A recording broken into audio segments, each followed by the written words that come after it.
karet tuh bang.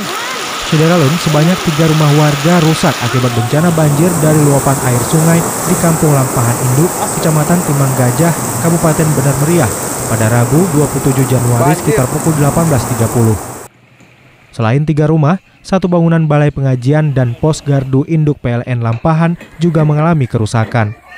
Selain dipicu akibat curah hujan yang tinggi, banjir juga disebabkan karena aliran sungai sudah dangkal dan ada 1 rumah warga berdiri persis di atas sungai, sehingga material yang hanyut tersangkut di rumah itu mengakibatkan air meluap ke rumah lainnya. Akibat bencana itu, pada Kamis 28 Januari, tim gabungan yang terdiri dari BPBD Bener Meriah, TNI Polri, SAR, Satpol PP, PMI, masyarakat, relawan, serta 2 anggota DPRK turun langsung untuk membantu membersihkan rumah warga yang terkena bencana banjir. BPBD juga menurunkan 1 unit alat berat untuk mengeruk sungai yang dangkal tersebut dan meratakan rumah warga di atas sungai.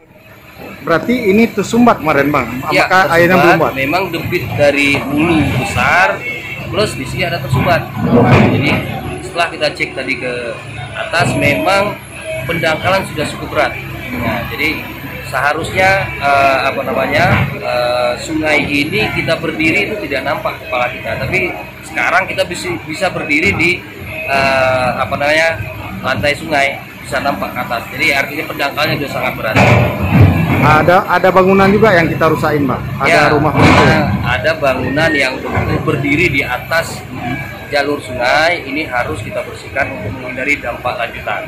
Jadi alhamdulillah komunikasi dengan masyarakat dan tokoh-tokoh masyarakat di sini ini dapat kita bongkar agar salurannya normal kembali. Dari Redelong, Budi Fatria, Serambi On TV. banjir.